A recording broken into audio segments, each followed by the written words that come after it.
Online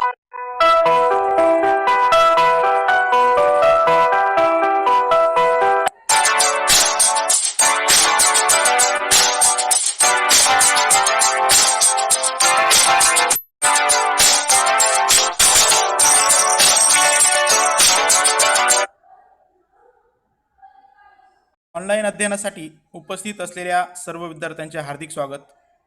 Brihanmumbai महानगरपालिकेतर्फे शाळा बंद पण शिक्षण सुरू या मोहिमेअंतर्गत यूट्यूबवर ऑनलाईन तासिका घेतल्या जात आहेत आणि या तासिकांचा फायदा बृहन्मुंबई महानगरपालिकेच्या विद्यार्थ्यांबरोबरच महाराष्ट्रातल्या सर्व विद्यार्थ्यांना होत आहे. मी संदीप भांबरे, प्रभारी मुख्याध्यापक, शिवसृष्टी मनपा मराठी माध्यमिक शाळा, तुमचं सर्वांचं या तासाला स्वागत करतो. आज आपला विषय भूगोल आणि प्रकरण 9 व्यापार.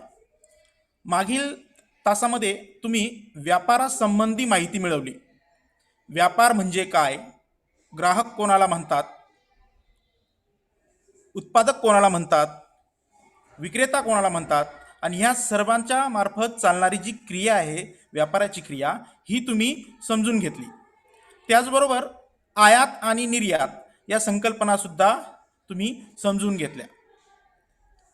आज आपण ह्या तासामध्ये आंतरराष्ट्रीय स्तरावरील व्यापार संघटना, जगातील काही आर्थिक संघटना, विपणन, विपणनाचे महत्त्व आणि नकाशाशी मैत्रीमध्ये ओपेक संघटना त्या सदस्य देशांची माहिती मिळवणार आहोत.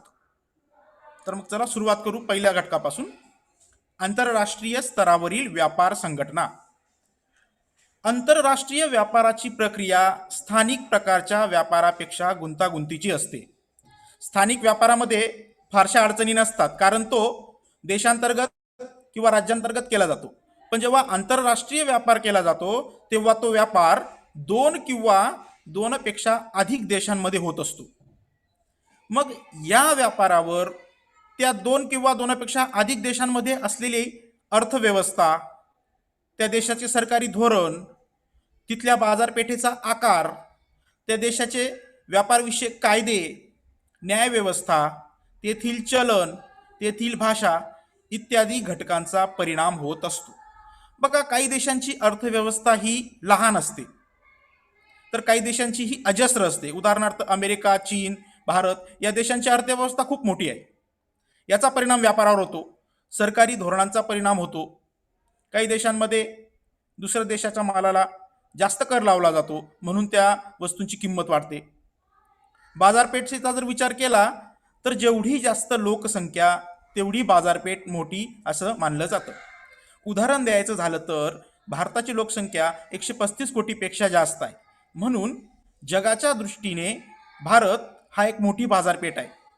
म्हणून तुम्ही पाहत असाल की जगातल्या मोठमोठ्या कंपन्या भारतामध्ये त्यांचा माल, त्यांची वस्तू विक्रीसाठी आणण्याची धडपड करतात. त्याचबरोबर पुढचा मुद्दा आहे कायदे. प्रत्येक देशाचे कायदे व्यापाराविषयक वेगळे असतात. न्यायव्यवस्थेचे वेगवेगळे घटक असतात. चलन वेगळं असतं. जसं भारताचा रुपया आहे, अमेरिकेचं डॉलर आहे, आंतरराष्ट्रीय चलन डॉलर म्हणून गणलं जातं. इंग्लंडमध्ये पाऊंड चलनाचा वापर केला जातो. म्हणजे प्रत्येक देशाचं चलन वेगळं असतं. मग व्यापारामध्ये याचा परिणाम होतो आणि भाषेचा परिणाम सुद्धा व्यापारात होत असतो. म्हणजे आंतरराष्ट्रीय व्यापार करत असताना या घटकांचा परिणाम कोणत्या ना कोणत्या स्वरूपात होत असतो. त्याचबरोबर देशादेशांमधील राजनैतिक संबंध व त्यांचा आंतरराष्ट्रीय परिणाम होत असतो. उदाहरण द्यायचं झालं तर भारत व पाकिस्तान आणि भारत व चीन यांचे राजनैतिक संबंध चांगले नसल्याने त्याचा व्यापारावर कुठे ना कुठे परिणाम आपल्याला जाणवतो. व्यापार प्रक्रियेतील अडचणी टाळण्यासाठी आंतरराष्ट्रीय व्यापार संघटनेची गरज निर्माण झाली. भिन्न आर्थिक स्तर असलेल्या देशांमध्ये होणारी व्यापार प्रक्रिया सहज व न्यायपूर्ण व्हावी या हेतूने काही आंतरराष्ट्रीय आर्थिक संघटना निर्माण करण्यात आल्या. 192 देश असलेल्या या जगामध्ये काही देश खूपच गरीब आहेत आणि काही खूपच श्रीमंत आहेत. तर हे भिन्न आर्थिक स्तर असलेल्या देशांमध्ये सुरळीत व्यापार चालावा, कोणाचं नुकसान होऊ नये, कोणाची पिळवणूक होऊ नये, यासाठी आंतरराष्ट्रीय स्तरावर व्यापार संघटनांची निर्मिती करण्यात आली. आपण आता काही प्रमुख आंतरराष्ट्रीय व्यापार संघटनांची माहिती घेणार आहोत. या ठिकाणी तुम्हाला सुरुवातीला संघटनेचे नाव दिलेलं आहे, सदस्य देशांची संख्या दिलेली आहे व मानचिन्ह आहे, त्या संघटनेचं मुख्यालय कोणत्या देशात आहे आणि त्याचे उद्देश व कार्य. तर आपण सुरुवात करूया. जागतिक व्यापार संघटना, वर्ल्ड ट्रेड ऑर्गनायझेशन, या संघटनेत 164 सदस्य देश आहेत आणि याचं मुख्यालय स्वित्झर्लंड देशामधील जिनिव्हा शहरात आहेत. ही जगातली सगळ्यात महत्त्वाची संघटना असून जगातल्या सर्व व्यापारावर नियंत्रण ठेवण्याचं काम ही संघटना करते. याचे कार्य काय आहेत बघा. आंतरराष्ट्रीय व्यापाराच्या वाटाघाटींसाठी व्यासपीठ उपलब्ध करून देणे, व्यापारविषयक मतभेद हाताळणे, राष्ट्रांच्या व्यापार धोरणावर देखरेख ठेवणे, विकसनशील देशांसाठी तांत्रिक सहाय्य प्रशिक्षण उपलब्ध करून देणे. जगातली सर्वात मोठी संघटना असल्या कारणाने दोन देशांमध्ये जर व्यापारविषयक तंटे असतील तर ते तंटे सोडवण्याचं काम WTO करते. मतभेद हाताळते, धोरणं बनवते आणि हे धोरणं जगातल्या सर्व देशांसाठी लागू असतात. त्याचबरोबर जे देश अप्रगत आहेत, विकसनशील आहेत, त्यांना तंत्रज्ञान मिळवून त्यांचा सुद्धा व्यापार वाढावा, उद्योग वाढावा, उत्पादन वाढावं यासाठी प्रयत्न केले जातात. दुसरी संघटना आहे युरोपियन संघ. एकूण 28 सदस्य देश आहेत आणि बेल्जियम देशातील ब्रुसेल्स या ठिकाणी याच मुख्यालय आहे. याची कार्य बघूया. या संघाने युरोपातील विविध सदस्य देशात एकत्रित बाजार प्रणाली विकसित केली आहे. युरोपीय संघाचं कामच असं होतं की त्यांनी युरोपामध्ये जेवढे लहान मोठे देश आहेत त्यांना एक करून एक अशी व्यवस्था निर्माण केली की पूर्ण युरोप खंड मिळून एक बाजारपेठ तयार केली त्यांनी. युरोपमध्ये वस्तू, सेवा व भांडवल यांचा मुक्त संचार होणे हे उद्दिष्ट आहे. म्हणजे देशाच्या सरहदी ही संकल्पना काढून एकच कर प्रणाली ठेवली पूर्ण युरोपात आणि त्यामुळे त्या वस्तू मुक्तपणे एकमेकांच्या देशांमध्ये विकल्या जाऊ लागल्या. समुदायातील सर्व देशांनी वस्तूंची देवाणघेवाण करताना जकात रद्द केली. बघा या ठिकाणी एक महत्त्वाचा मुद्दा या ठिकाणी. युरोपीय संघ स्थापन झाल्यानंतर त्यांनी काय केलं, युरोपातले जेवढेही देश आहेत, मग तो श्रीमंत असो किंवा गरीब असो, तर त्यांनी येणाऱ्या मालावरील जकात रद्द केली. परिणामी ती वस्तू कमी किमतीला ग्राहकापर्यंत जाऊ लागली आणि त्या वस्तूचं उत्पादन वाढून उद्योजकांना, व्यापाऱ्यांना फायदा झाला आणि परिणामी त्या देशाला सुद्धा फायदा झाला. सभासद देशांकरता युरो चलन निश्चित केले गेले. जसं जगामध्ये डॉलर चलन वापरलं जातं तसं युरोपीय संघाने युरो हे चलन त्यासाठी निश्चित केले. तिसरी संघटना आहे OPEC, organization of petroleum exporting countries. म्हणजे पेट्रोलियम पदार्थ त्या ठिकाणी पेट्रोलियम पदार्थ जमिनीखालून काढून ते वितरित करणारे देश. एकूण 13 देश आहेत. ऑस्ट्रिया या देशातील व्हिएन्ना येथे यांचं मुख्यालय आहे. खनिज तेलाच्या आंतरराष्ट्रीय व्यापारावर नियंत्रण ठेवणे. आपल्याला माहिती आहे, आखाती देश असेल, व्हेनेझुएला सारखे देश असतील किंवा अमेरिका, रशिया या देशांमध्ये तेलाच्या तेलविहिरी आहेत. मोठ्या प्रमाणात ते तेलविहिरीतून तेल काढून जगामध्ये त्याचं वितरण केलं जातं. सदस्य देशातील तेल उत्पादनाचे व दराचे नियंत्रण करणे व तेल निर्यातीमध्ये सुसूत्रता आणणे. सर्वांनी एकाच वेळी मोठ्या प्रमाणात जर तेल बाहेर काढायची सुरुवात केली तर तेलाचे भाव घसरतात. कमी प्रमाणात तेल काढलं तर तेलाचे भाव वाढतात. त्यामुळे जगामध्ये अस्थिरता, आर्थिक अस्थिरता निर्माण होते. भारतासारख्या देशांना तर मोठी समस्या निर्माण होते, कारण आपण आपल्या एकूण तेल उत्पादनाच्या 80% तेल हे दुसऱ्या देशामधून मागवतो. त्याच्यावर आपल्याला प्रचंड खर्च करावा लागतो. मग या ओपेक संघटनेचं काम काय आहे की खनिज तेलाच्या उत्पादनावर, विक्रीवर, वितरणावर नियंत्रण ठेवणे, जेणेकरून जगामध्ये आर्थिक अस्थैर्य निर्माण होणार नाही. पुढची संघटना आहे SAARC, South Asian association for regional cooperation. एकूण 8 सदस्य देश असून नेपाळ देशातील काठमांडू या शहरामध्ये याचं कार्यालय आहे. दक्षिण आशियातील देशांच्या समान समस्या ओळखून त्यावर समाधानकारक तोडगा काढणे, सदस्य देशातील सामाजिक कल्याण, जीवनमान उंचावणे आणि प्रादेशिक सहकार्य वाढवणे, दक्षिण आशियातील अशांतता दूर करणे. भारत आणि भारताशेजारील लहान लहान देश या संघटनेमध्ये आहेत आणि बहुतेक देश हे अविकसित असल्या कारणाने एकमेकांच्या सहकार्याने विकास साधण्याचा प्रयत्न केला जातो. सार्क संघटनेमध्ये भारताची भूमिका ही अतिशय महत्त्वाची आहे, कारण भारत हा या संघटनेचा सगळ्यात शक्तिशाली आणि मोठा देश आहे. पुढचा देश आहे पुढची संघटना आहे ASEAN, association of south east Asian nations. 10 देश या ठिकाणी सदस्य आहेत आणि इंडोनेशिया देशामधील जकार्ता हे याचं मुख्यालय आहे. आग्नेय आशियातील देशात आर्थिक विकास तसेच सामाजिक व सांस्कृतिक सलोखा वाढवणे, प्रादेशिक शांततेस प्रोत्साहन देणे, सदस्य देशांना अधिक व्यापारासाठी कर सवलती देणे. आसियानमुळे आशिया खंडातील आग्नेय आशिया खंडातील जे देश आहेत ते एकमेकांना व्यापार वाढीसाठी कर सवलती देतात आणि एकमेकांचा माल कमी कर लावून आपल्या देशामध्ये विक्रीसाठी आणण्याचे प्रोत्साहन त्या ठिकाणी दिलं जातं. पुढची संघटना आहे आपेक, एशिया पॅसिफिक इकॉनॉमिक कोऑपरेशन. एकूण 21 सदस्य या संघटनेत आहेत आणि सिंगापूर या ठिकाणी तिचं कार्यालय आहे. आशिया व प्रशांत महासागर क्षेत्रात मुक्त व्यापार व आर्थिक सहकार्य करणे, सदस्य देशात प्रादेशिक व तांत्रिक सहकार्याला प्रोत्साहन देणे हे या संघटनेचं कार्य आहे. शेवटची संघटना आहे ब्रिक्स.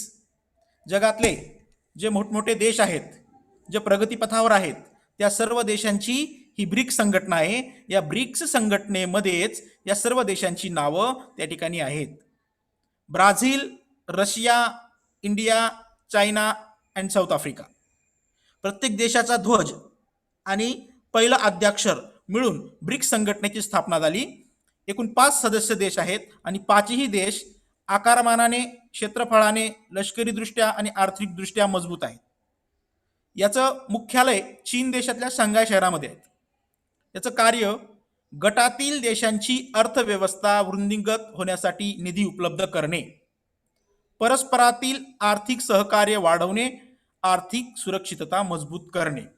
हे 5ही देश विकसनशील असल्याने, विकास करत असल्याने एकमेकांच्या मदतीने जास्तीत जास्त विकास करण्याचा प्रयत्न केला जातो. या अशा ज्या वेगवेगळ्या संघटना आहेत, या संघटनाच्या माध्यमातून जागतिक व्यापारावर नियंत्रण ठेवून त्या ठिकाणी व्यापार वाढ किंवा आर्थिक वृद्धी प्रत्येक देशाची कशी होईल यासाठी प्रयत्न केला जातो. आपला पुढचा मुद्दा आहे विपणन. विपणन म्हणजे काय? तर आपण जेव्हा एखादा माल विकत घेतो तेव्हा तो आपल्यापर्यंत अतिशय सुंदर प्रकारे पॅकिंग करून आलेला असतो. आपण कधीतरी त्याची जाहिरात पाहिलेली असते, त्याच्याबद्दल आपण माहिती घेतलेली असते. ही सर्व क्रिया म्हणजे विपणन. कोणतेही मालाचे योग्य प्रकारे सादरीकरण महत्त्वाचे असते. तुम्हाला साधारण माल जरी विकायचा असेल तो तुम्ही चांगल्या प्रकारे, चांगल्या वेष्टनात पॅक करून जर विक्रीसाठी ठेवला तर घेणाऱ्याच्या चटकन तो निदर्शनास येतो आणि तो विकला जातो. मालाची गुणवत्ता, त्यानुसार होणारी प्रतवारी ग्राहकांपुढे कशा प्रकारे सादर केली जाते यावरून मालाची किंमत ठरते. तुम्ही मोठमोठ्या मॉल्समध्ये जर गेलात तर तुम्हाला काय दिसेल?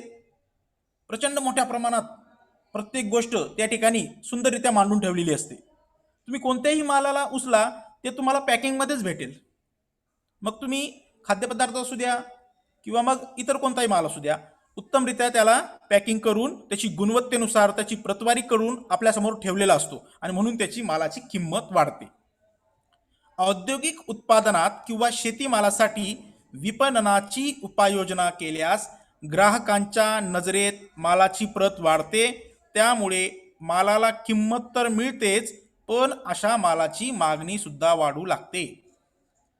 औद्योगिक उत्पादन, आपण आपल्या घरामध्ये ज्याही काही वस्तू वापरतो त्या सर्व वस्तू उद्योग क्षेत्रामध्ये तयार होऊन आपल्यापर्यंत पोहोचलेल्या असतात आणि बऱ्याचशा वस्तू ह्या शेतीतून आलेल्या असतात. बघा, तांदूळ, डाळी असतील, हे गोष्टी जेव्हा तुम्ही विकत घेण्यासाठी जातात, दुकानात जातात किंवा मॉलमध्ये जातात तर 2 प्रकारे तुम्हाला त्या मिळतात. तुम्ही जर बासमती तांदूळ खरेदी करायला गेलात तर तुम्हाला 1 किलोच्या किंवा 5 किलोच्या किंवा 10 किलोच्या पॅकिंगमध्ये मिळतील किंवा तुम्हाला सरळ तराजूवर मोजून ते मिळतील. म्हणजे 2 प्रकारे. पहिला जो प्रकार आहे तो उत्तमरित्या पॅक करून तुमच्यापुढे दिला जातो, म्हणून त्याची किंमत सुट्या मालापेक्षा जास्त असते. मग जेव्हा विपणन विपणन प्रक्रिया वापरली जाते तेव्हा काय होतं की ग्राहकाच्या नजरेत मालाची प्रत वाढलेली असते, त्याला किंमत जास्त मिळते, मागणी सुद्धा वाढते. म्हणून विपणन प्रक्रिया ही अतिशय महत्त्वाची मानली जाते. आपण आपल्या घरात वापरत असलेल्या जीवनावश्यक वस्तूंची यादी जर केली तर आपल्या एक लक्षात येतं की ज्या वस्तू आपण वापरतो त्याची गुणवत्ता महत्त्वाची असते. अगदी सकाळी उठल्यापासून तर रात्री झोपेपर्यंत आपल्या घरामध्ये जेवढे काही वस्तू आहेत ते आपल्या जीवनावश्यक वस्तू आहेत आणि दिवसेंदिवस या वस्तू वाढतच असतात. सकाळी अगदी ब्रशपासून आंघोळीचा साबण, कपड्यांचा साबण, शॅम्पू, तेल, परफ्यूम याच्यापासून तर जेवणामध्ये लागणाऱ्या वस्तूंपासून तर रात्री झोपण्यापर्यंत ज्या काही वस्तू आपण मॉर्टिन वगैरे लावत असतो घरामध्ये, या सर्व गोष्टी ज्या आहेत या जीवनावश्यक वस्तूंमध्ये येतात. आणि ते घेत असताना आपण गुणवत्तेवर भर देतो. तुम्ही खराब वस्तू आणून कधीच वापरणार नाही, तुम्ही चांगलीच वस्तू घ्याल. आणि प्रत्येकाचा हेतू हाच असतो, कारण ज्या गोष्टीसाठी आपण पैसा मोजत असतो ती वस्तू आपल्याला गुणवत्तापूर्व असणे हे आपल्या इच्छा असते किंवा ते गरजेचे सुद्धा असते. त्याचबरोबर त्यांची जाहिराती आपल्यावर प्रभाव पाडतात. प्रत्येकाला सर्वच उत्पादनाविषयी माहिती नसते, परंतु जी उत्पादने कोणीतरी वापरत असताना पाहिल्यास, उत्पादनांची आकर्षक जाहिरात पाहिल्यास, उत्पादनाविषयी चौकशी केल्यावर किंवा बाजारात बघितल्यावर लक्षात येते की ही उत्पादने आपल्या उपयोगाची आहेत, म्हणून ती विकत घेतली जातात. हे सर्व कारणांमुळे शक्य होतं. योग्य विपणन यातूनच व्यापार वाढीस लागतो. आता बघा, जाहिरात ही एक अतिशय महत्त्वाची गोष्ट आहे. तुम्ही टी व्ही चालू करा, तुम्हाला एक गोष्ट सतत दिसेल. दर 15-20 मिनिटांनी टी व्हीवर जाहिरात येते. आणि जाहिरात कशाची असते? वस्तू किंवा सेवा. प्रत्येक वस्तू जी घरात तुम्ही वापरता ती तुम्ही जाहिरातीत पाहिलेली असते. कारण जर त्या वस्तूची जाहिरात झाली नसेल तर दुकानात जाऊन तुम्ही ती घेतलीच नसती. म्हणजे जाहिरात करणं, त्याच्यातून वस्तू विक्री वाढवणं ही आजच्या काळातली सगळ्यात मोठी गोष्ट आहे. तुमच्या मोबाईलवर सुद्धा सतत जाहिरातींचा भडीमार होत असतो. कोणतीही वस्तू जी आपण वापरतो, तुम्ही कधी विचार केला का आपण तीच का वापरतो? तर 2-3 गोष्टी या ठिकाणी सांगितल्या आहेत. पहिली गोष्ट, ती वस्तू आपण कधीतरी जाहिरातीमध्ये पाहिलेली असते किंवा आपल्या मित्राने, शेजारच्यांनी, नातेवाईकांनी ती वस्तू वापरलेली असते आणि त्यांच्याकडून आपल्याला समजतं की ही वस्तू खूप चांगली आहे वापरण्यासाठी. किंवा बाजारात गेल्यावर आपण जेव्हा एकाच प्रकारच्या वेगवेगळ्या वस्तू पाहतो त्याच्यातून ती वस्तू निवडलेली असते. म्हणजे अशा 2-3 प्रकारातून आपण वस्तू खरेदी करतो आणि एकदा त्या वस्तूचं गुणवत्ता, आपल्याला असलेली गरज हे आपल्या लक्षात आलं तर पुन्हा पुन्हा आपण त्याच वस्तू विकत घेत असतो. मग याच्यातून काय होतं की त्या ज्या वस्तू असतात त्या आपल्या सवयी बनतात आणि सतत त्याची विक्री ही आपल्या मार्फत होत असते. आपण सतत माल विकत घेत असतो आणि याच्यातूनच, या विपणातूनच व्यापार वाढीला लागतो. समजा एखादी वस्तू तुम्ही घेतली, तुम्हाला ती आवडली नाही, खराब निघाली किंवा तिचा रिझल्ट तुम्हाला चांगला वाटला नाही, तर पुढच्या वेळेस तुम्ही ती घेणार नाही, दुसरी ट्राय करणार. म्हणून विपणन ही अशी क्रिया आहे जिच्यामध्ये वस्तूची पॅकेजिंग, तिची गुणवत्ता, तिचं रंगरूप, तिच्यातला सुगंध या सर्व गोष्टींचा विचार केला जातो आणि ग्राहकापुढे ती ठेवली जाते. आणि एकदा का ग्राहकाला त्या वस्तूची सवय लागली की मग हळूहळू ती वस्तू सतत विक्रीसाठी पाठवली जाते आणि तिचं उत्पादन सुद्धा वाढत जातं. विपणनाचे महत्त्व. आता विपणनाचे नेमकं महत्त्व काय बघा. औद्योगिक समाजरचना. आजच्या काळातली जी औद्योगिक समाजरचना आहे, 18व्या शतकामध्ये इंग्लंडमध्ये औद्योगिक क्रांतीला सुरुवात झाली. त्याच्या आधी व्यापार हा अतिशय संत गतीने चालायचा. हाताने वस्तू तयार केल्या जायच्या, बैलगाड्यावर टाकून तो शेजारच्या गावामध्ये नेला जायचा आणि तिथं त्याची विक्री केली जायची. फार मोठ्या प्रमाणात वस्तूचं उत्पादन होत नव्हतं. पण जेव्हा औद्योगिक समाज निर्माण झाला तेव्हा एकाच वेळी लाखो वस्तू तयार होऊ लागल्या आणि त्या स्वस्त किमतीला विकल्या जाऊ लागल्या. जागतिकीकरण, जागतिकीकरण म्हणजे पूर्ण जगाची एकच बाजारपेठ निर्माण करणे. जागतिकीकरणाचा फायदा एक झाला की तुम्ही कोणत्याही देशाची वस्तू स्वतःच्या देशामध्ये विकत घेऊ शकतात आणि तीही तुम्हाला परवडेल त्या दराने. उत्पादनाचे मुबलक पर्याय व उपलब्धता. मुबलक पर्याय आहेत. तुम्ही नुसता एक लिहिण्याचा पेन असतो बघा तुमचा, तुम्ही दुकानात पेन घेण्यासाठी जा, तुम्हाला हजारो प्रकारचे पेन त्या ठिकाणी सापडतील. वेगवेगळ्या रंगाचे, वेगवेगळ्या क्वालिटीचे, वेगवेगळे रंग, त्याचबरोबर अ, अगदी शाईपासून बॉलपेनपासून किंवा वेगवेगळ्या प्रकारचे रंग तुम्हाला त्या ठिकाणी, म्हणजे तुमच्याकडे पर्याय उपलब्ध आहेत. प्रत्येक गोष्टीमध्ये पर्याय उपलब्ध आहेत. आणि उपलब्धता, तुम्ही एक वस्तू घ्यायला जा तर तुम्हाला तिथं हजारो वस्तू मिळतील. तुम्ही जेवढी मागणी कराल तेवढी तुमची मागणी पूर्ण होईल. हे सगळं कशामुळे शक्य झालं? तर हे सगळं औद्योगिक विकासामुळे शक्य झालं. मग ही जी आहे ही आजच्या जगाची व्यापार रचना आहे. सगळ्यात जास्त फायदा हा व्यापारातून होत असतो. त्याला कारण असं आहे की व्यापारामध्ये उत्पादन घेतलं जात नाही. उत्पादन घेणारे वेगळे असतात, विकणारे वेगळे असतात. बघा, तुम्ही रोजचा भाजीपाला घेतात, तो भाजीपाला तो विकणारा व्यक्ती तयार करत नाही. त्याला माहिती पण नसतं शेतीमध्ये भाजीपाला कसा पिकतो. तो तयार कोण करतो? शेतकरी. तो शेतकरी बाजारात पाठवतो आणि बाजारात जो विकायला बसलेला असतो तो फक्त ती विक्रीसाठी ठेवतो. 4 महिने कष्ट करून कांदा पिकवणारा शेतकरी अगदी कमी किमतीला तो माल विकतो आणि तुम्ही ज्याच्याकडून माल घेतात तो त्याच्यामध्ये स्वतःचा फायदा जोडून ते कांदे तुम्हाला विकतो. म्हणजे व्यापारातून होणारा फायदा हा जास्त असतो, कारण त्या ठिकाणी उत्पादनाची गरज नसते. तुम्हाला फक्त वस्तू आणून तिच्यामध्ये आपली किंमत जोडून तो माल विकायचा असतो. मग ही जगाची जी व्यापार रचना आहे तिच्या पार्श्वभूमीवर व्यापारासाठी विपणन व्यवस्था महत्वाची ठरते. बरं, व्यापार करणं ही सुद्धा एक कला आहे. एकच वस्तू दोन लोक जर विकत असतील तर दोघांची विक्री ही कमी जास्त असू शकते. कारण एकामध्ये व्यापाराची कला जर नसेल तर तो अस्ताव्यस्त माल रचून ठेवेल, त्याची नीट पॅकिंग करणार नाही. पण जो हुशार असतो तो काय करतो? व्यवस्थितरित्या त्याचा माल रचतो, व्यवस्थित त्याची पॅकिंग करतो, क्रमवार त्याचा क्रम लावतो आणि योग्य किंमत लावून तो तुम्हाला विकतो. अशा गोष्टी लवकर लक्षात येतात. मग विपणन हे महत्त्वाचं ठरतं. कोणत्याही व्यापाराची वाढ होण्यासाठी विपणनावर लक्ष दिलं जातं. मोठमोठ्या कंपन्या विपणन प्रक्रियेसाठी भरपूर लोक कामाला ठेवतात आणि नवीन नवीन त्याच्यामध्ये गोष्टींमध्ये बदल करत असतात. बघा, कोलगेटचा डब्बा, आम्ही लहान असताना स्टीलचा डब्बा असायचा, पावडर असायची त्याच्यामध्ये कोलगेट. आता ते कालबाह्य झाले.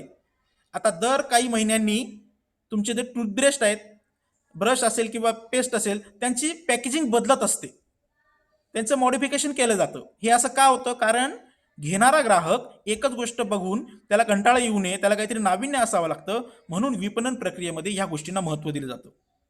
बघा, विपणनाचे महत्त्व काय आहे ते आपण बघून घेऊ. पहिलं आहे, शिस्तबद्ध पद्धतीने व्यापारात वाढ करता येते. कोणताही उद्योग स्वतःचा व्यापार कसा वाढेल यासाठी प्रयत्नशील असतो आणि विपणन प्रक्रिया त्याचाच एक भाग आहे. म्हणजे शिस्तबद्ध पद्धतीने व्यापारात वाढ करता येते. एकाच वेळी मोठ्या प्रमाणात उत्पादन वितरित करता येते. एखादा कारखाना जर असेल तर तो कारखाना एकाच वेळीस हजारो वस्तू तयार करतो आणि त्या देशाच्या कानाकोपऱ्यामध्ये विक्रीसाठी पाठवतो. मग जास्त उत्पादन असेल आणि त्याची जर तेवढी विक्री होत असेल तर होणारा फायदा सुद्धा जास्त असतो. त्या फायद्यातून पुन्हा उत्पादन वाढवलं जातं. तिसरं आहे, जास्तीत जास्त ग्राहकांपर्यंत पोहोचता येतं. तुम्ही मोठमोठ्या मॉलपासून तर लहान लहान दुकानांपर्यंत ती वस्तू जर ठेवली गेली आणि ग्राहकांनी मोठ्या प्रमाणात जर खरेदी केली तर त्याच्यातून येणारा नफा त्या कारखान्याला होतो. म्हणजेच जितक्या जास्त ग्राहकांपर्यंत ती वस्तू पोहोचते तितका जास्त नफा हा मिळत असतो. उत्पादनांची विक्री मूल्य देखील वाढतं. जास्त वस्तू विकल्या गेल्याने नफा वाढतो. त्याचबरोबर एकदा का त्या वस्तूची सवय झाली, हळूहळू त्याच्यामध्ये विक्री मूल्य म्हणजे त्याची किंमत सुद्धा वाढवली जाते. जास्त वाढ करायची गरज नसते. 1 रुपया 2 रुपया जरी वाढवली तरी ती किंमत मोठ्या प्रमाणात वाढते. सदोष उत्पादने बाजारपेठेतून परत काढून घेता येतात. म्हणून आजच्या युगात विपणन हा व्यापार व्यवस्थेचा आधार आहे. सदोष उत्पादने, बघा, कंपनीचे आपापले ब्रँड ठरलेले असतात आणि प्रत्येक जण आपला माल हा चांगल्या दर्जाचा, उच्च दर्जाचा कसा असेल याच्याकडे कटाक्षाने लक्ष देत असतो. थोडी जरी त्या मालामध्ये गडबड आढळली, तो खराब निघाला, तरी पूर्णच्या पूर्ण बॅच रिजेक्ट केली जाते आणि चांगला माल ग्राहकांपर्यंत कसा पोहोचेल याची काळजी घेतली जाते.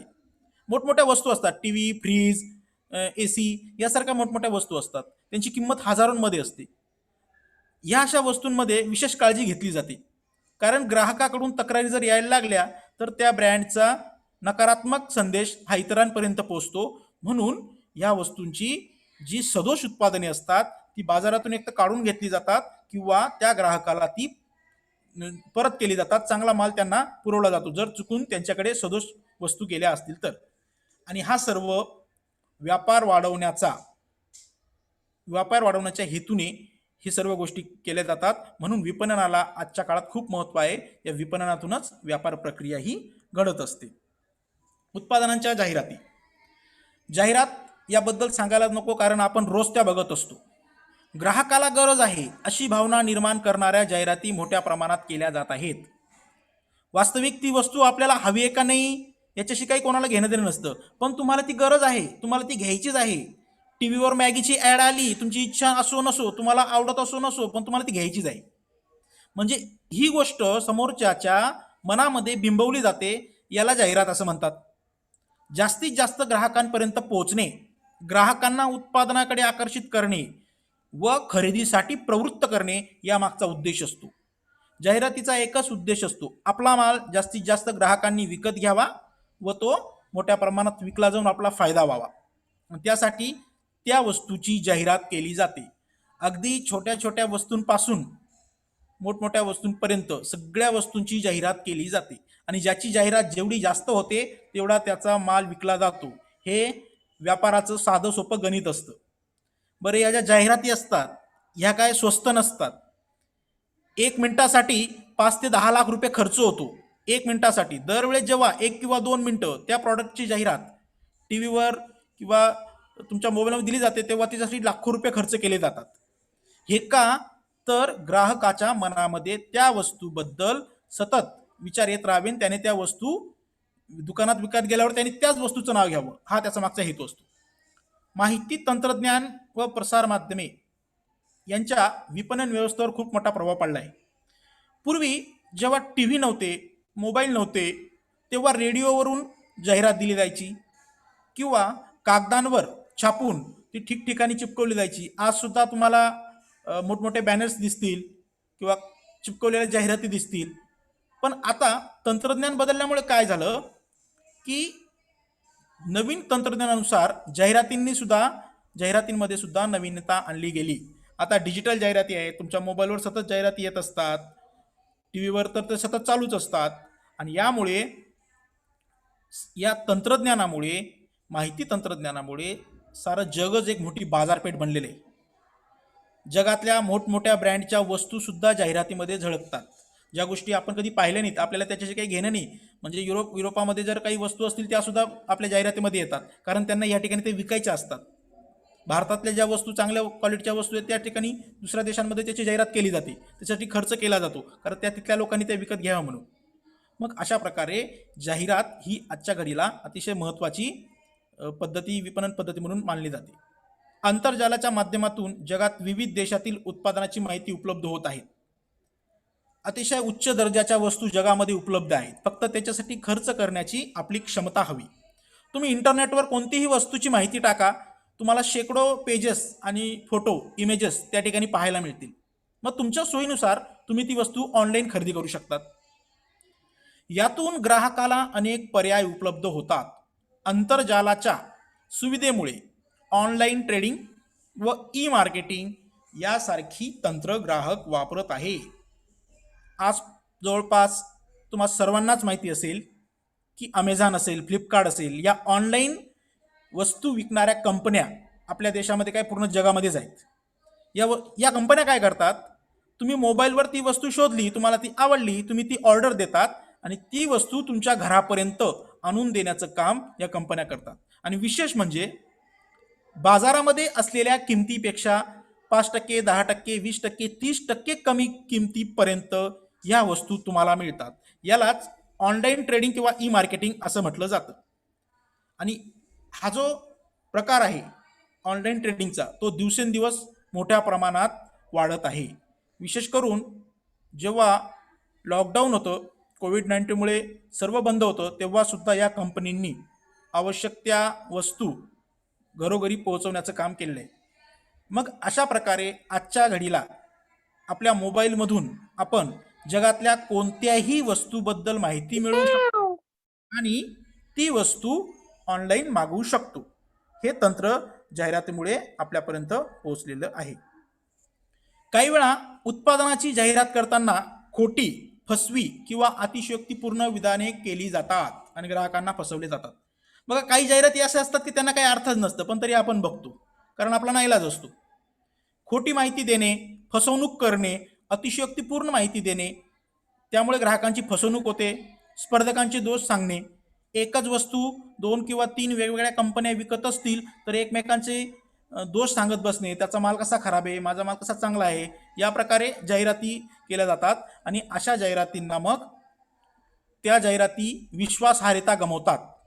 एकमेकांचे दोष सांगणारे, खोटी फसवी जाहिराती देणारे हे विश्वासार्हता गमावतात. हळूहळू जनतेला हे कळतं की ही जी जाहिरात आहे ही खोटी आहे, हा माल आपल्या उपयोगाचा नाही, ही वस्तू आपल्या उपयोगाची नाही.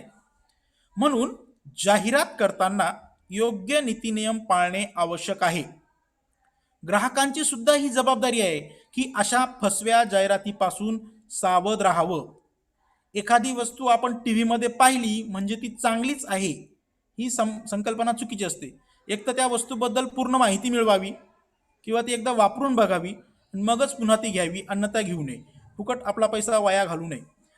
लहान सहान वस्तूंमध्ये एक वेळ आपण नुकसान सहन करू शकतो, 50, 100, 200 रुपयापर्यंत. पण हजारो रुपयाची वस्तू जेव्हा तुम्ही विकत घेतात, तेव्हा त्या वस्तूबद्दल फक्त जाहिरात बघितली आणि म्हणून आपण वस्तू घ्यायच्या असं न करता त्या वस्तूची संपूर्ण माहिती मिळवल्यावरच ती विकत घेतली गेली पाहिजे. बऱ्याच वेळा ग्राहकांची फसवणूक होते. काही वेळा खराब माल दिला जातो, काही वेळा ती वस्तू जी तुम्ही आणतात ती जास्त दिवस टिकत नाही, बंद पडते.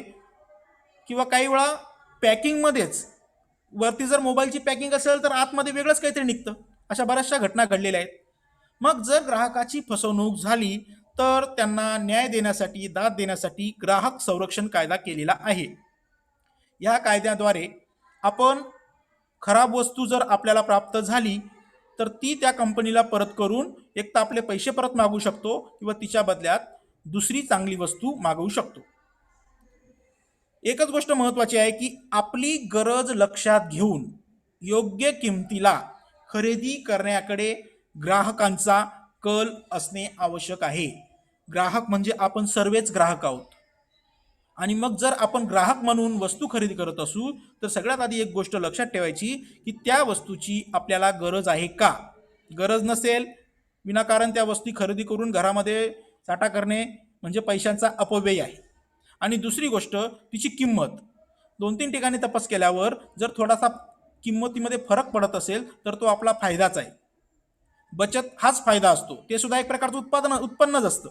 म्हणून या गोष्टीकडे लक्ष देणं आपल्याला ग्राहक म्हणून ही आपली जबाबदारी आहे.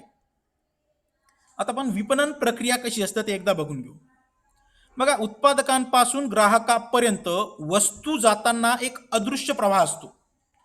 थोडक्यात सांगायचं तर बघा, कांदा उत्पादक शेतकऱ्यापासून तर विकत घेणाऱ्या ग्राहकापर्यंत एक प्रवाहानुसार जात असतो. शेतकरी काय करेल, मार्केटला तो माल घेऊन जाईल, मोठा व्यापारी त्याच्याकडून खरेदी करेल, मोठा व्यापारी त्याची वर्गवारी करेल, लहान कांदे, मोठे कांदे, मिडियम कांदे, आणि त्यानुसार तो पॅक करून दुसरा जो छोटा व्यापारी आहे त्याच्याकडे पाठवेल.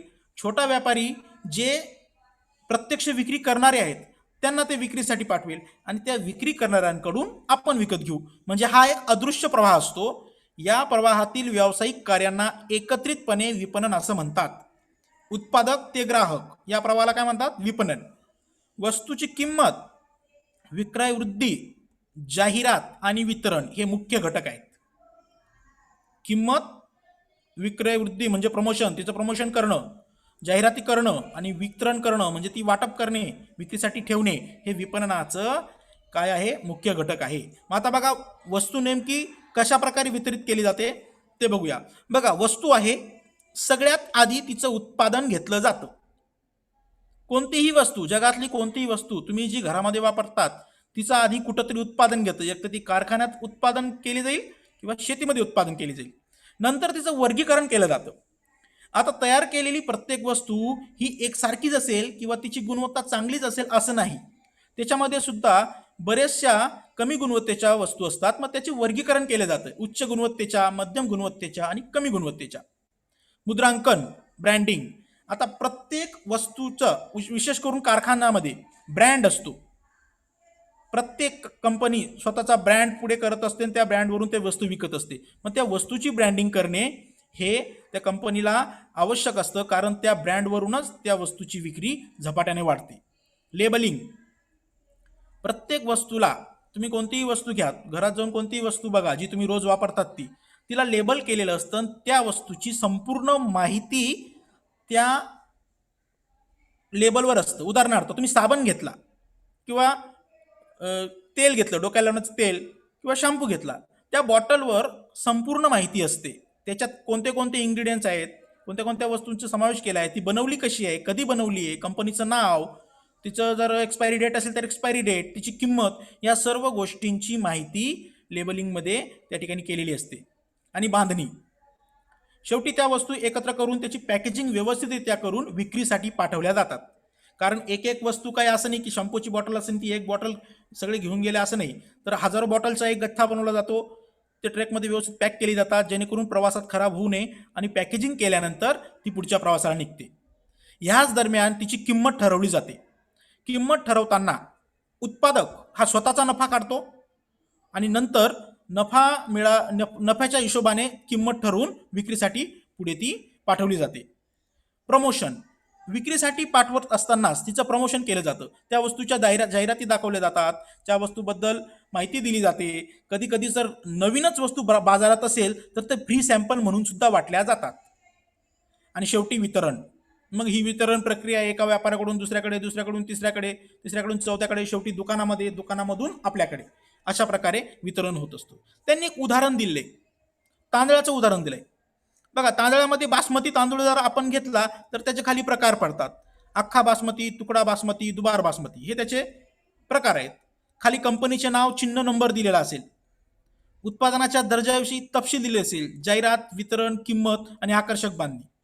तुम्ही जर इंडिया गेट किंवा इंडिया गेट सारखे तांदूळाचा जर 1 किलोचा पॅक घ्यायला गेलात तर त्या ठिकाणी तुम्हाला आतला तांदूळ कसा आहे हे सुद्धा दिसेल, त्याची संपूर्ण माहिती दिसेल.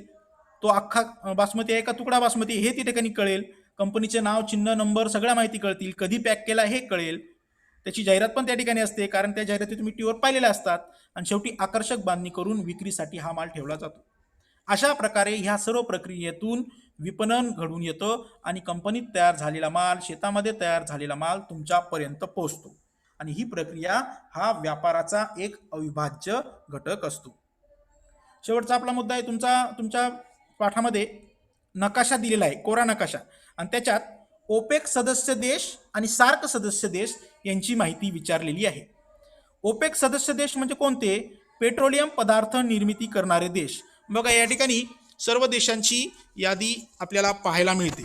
याच्यामध्ये Iran, Iraq, Kuwait, Qatar, Saudi Arabia, Libya, Algeria, Venezuela, Ecuador, Nigeria, गबन आणि अंगोला यासारखे जे देश आहेत, ज्या ठिकाणी तेल विहिरी आहेत, पेट्रोल उत्पादन या ठिकाणी केलं जातं, या देशांची संघटना, ओपेक संघटना, हे तुम्ही तुमच्या नकाशामध्ये पेन्सिलने भरू शकता.